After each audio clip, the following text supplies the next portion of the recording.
everyone. My name is Trixana Mandrade. I'm presenter number 1. So ito yung question.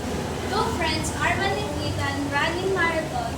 Arman finished a 21-kilometer marathon in Jen Santos City, while Ethan finished a 15-mile marathon in California. Who between the two ran longer distance? By how many meters?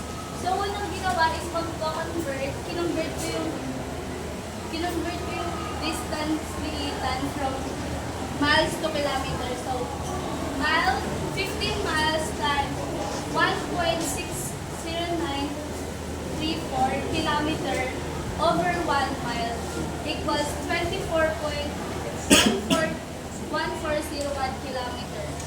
So, kasunod kong ginawa is kinonvert ko naman yung distance nilang dalawa sa meter. So, 21 kilometer times 1,000 meters over 1 kilometer equals 21,000. Tapos yung ito yung kay Arman na yung distance niya, 21 meters. Tapos kay Ethan naman is 24.1401 kilometer times 1,000 meter over 1 kilometer equals 24,140.1 meter. So dito po, ang pinakamahabang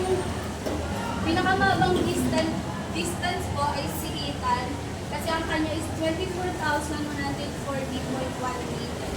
So times Arman naman ay 21,000 meter lang. Tapos kasunod, kinalculate ko po ang different kilometer. Ginawa ko 24,140.1 meter. Minus ko lang siya sa 21,000 meter. Minus ko lang yung